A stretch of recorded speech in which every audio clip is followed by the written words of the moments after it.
Assalamualaikum warahmatullahi wabarakatuh. Perkenalkan, nama saya Muhammad Yusuf Faruk dari kelas IE 22C11 Universitas Pelita Bangsa dengan NIM 3522 Jadi di sini saya akan coba menjelaskan dan coba kita belajar bareng-bareng ya teman-teman tentang analisis dan perancangan sistem informasi, yaitu studi kasus sistem pendaftaran pasien klinik. Sebelumnya, di sini nanti kita akan coba membahas mulai dari latar belakang, lalu nanti kita akan coba bahas tentang bagaimana sih cara membuat perancangan sistem untuk pendaftaran pasien klinik dan juga hingga ke kesimpulan. Oke, kita langsung masuk aja ke slide selanjutnya.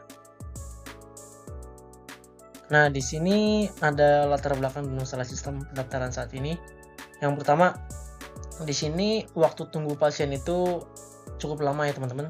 Ada sekitar 30 sampai 45 menit. Yang dimana jelas waktu ini cukup lama dan cukup membosankan bagi pasien yang ingin berobat. Apalagi ketika dia memiliki masalah penyakit yang urgent gitu, yang urgensinya tinggi gitu.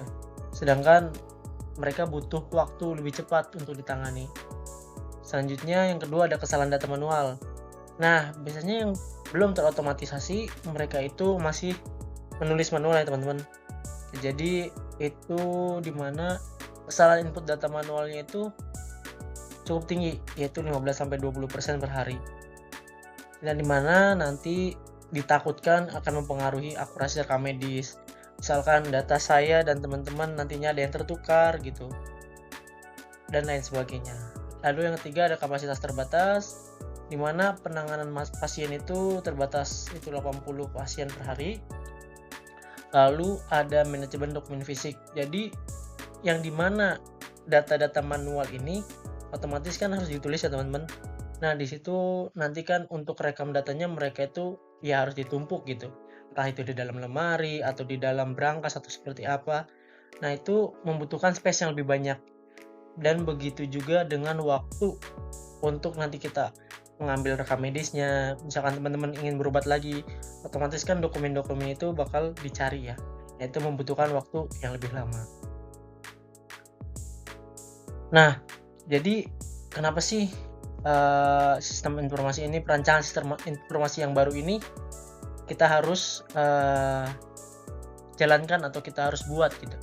Yang pertama karena ada fungsionalnya, yaitu pendaftaran online atau offline, dan dimana nanti di sini itu yang jelas semua fungsi-fungsi terkait dengan kesehatan, jadwal dokter, rekam medis hingga antrian.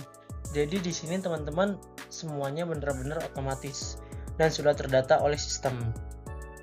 Yang kedua ada fungsi non fungsional, yang dimana nantinya itu akan teman-teman akan dibuatkan atau teman-teman akan merasakan user friendly gitu, dimana yang tua atau yang muda tetap sama-sama bisa memakainya gitu, memakai sebuah aplikasi atau sebuah sistem yang lebih baik gitu.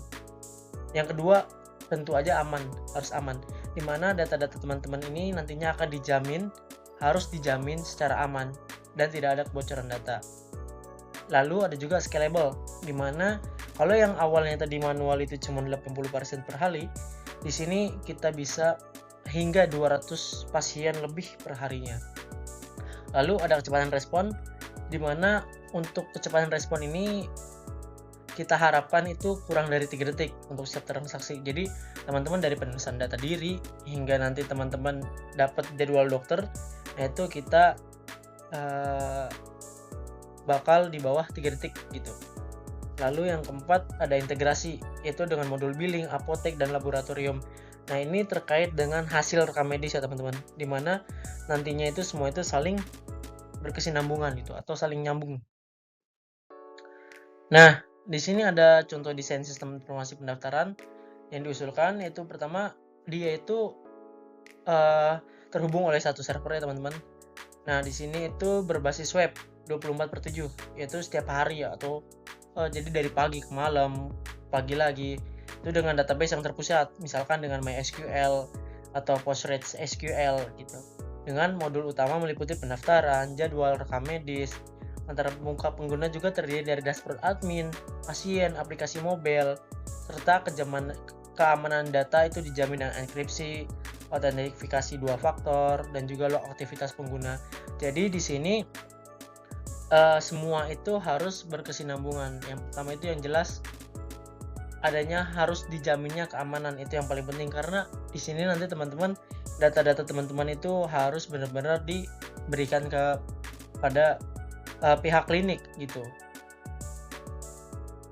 Nah, ini merupakan contoh desain antarmuka pengguna, dimana di sini teman-teman nantinya bisa dilihat ya. Jadi di sini ada nama pasiennya, terus nanti teman-teman itu kelihatan registernya, ada keluhannya apa, terus nanti dia ada contohnya seperti pilih dokternya itu siapa, atau sakitnya apa, apakah butuh penanganan yang lebih atau tidak gitu. Di sini antarmuka pengguna itu dirancang secara user friendly dan intuitif dengan fitur seperti kalender, daftar pasien, formulir pendaftaran yang mudah diakses. Prinsip desain menekankan kemudahan penggunaan dan responsivitas untuk berbagai perangkat. Jadi teman-teman gak usah khawatir mau yang itu pakai perangkat handphone atau laptop atau komputer atau yang iOS, Android, itu sama-sama dimudahkan seperti itu.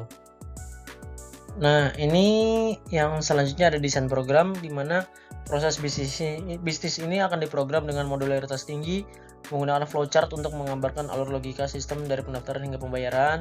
Setiap modul dirancang berfungsi secara independen dan terintegrasi dengan modul lainnya, di mana yang pertama ini ada, misalkan contohnya itu teman-teman ada mengisi data diri, lalu teman-teman ke registrasi. Nah, registrasi ini nanti teman-teman misalkan kalau yang ya kita anggap aja menggunakan pembayaran manual gitu ya. Ya udah nanti teman-teman tinggal pilih opsinya pembayaran manual seperti itu, atau enggak nanti teman-teman bisa pakai kredit card, atau misalkan kalian pakai asuransi ya tinggal ditulis dengan asuransi, ada pilihannya seperti itu teman-teman. Lalu di sini ada desain penyimpanan data, di mana ini nih sebelah kanan itu merupakan contoh struktur ya yang digunakan, termasuk dari tabel pasien, dokter, janji temu, rekam medis, dan juga setiap tabel memiliki relasi yang jelas untuk memastikan integritas data dan efisiensi penyimpanan. Nah, di sini bisa dilihat di gambar teman-teman sebelah kanan. Di sini itu ada pasien record ya.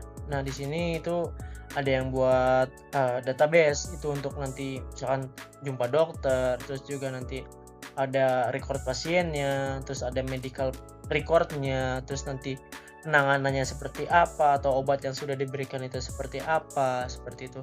Jadi ketika nanti teman-teman berobat kembali atau datang lagi ke klinik, jadi data-data itu sudah ada, atau dianggapnya seperti data-data sebelumnya itu masih tersimpan gitu secara otomatis. Jadi ketika teman-teman punya penyakit atau keluhan yang sama, nah di situ nanti dokter dapat melihat riwayatnya tersebut.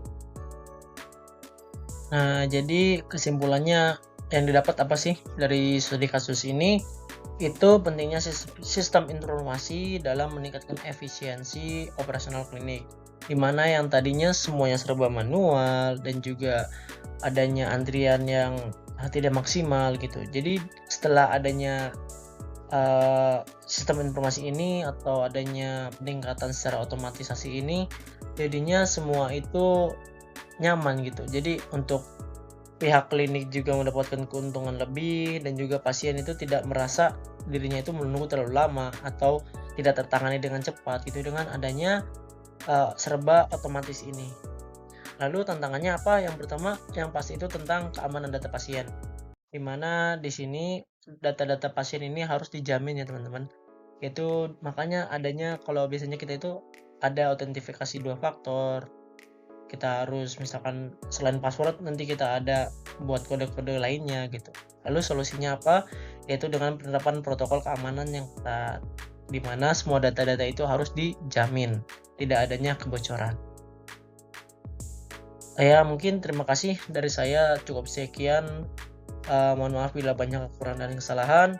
Saya tutup. Wabillahi taufiq wal hidayah. Wassalamualaikum warahmatullahi wabarakatuh. Bye bye.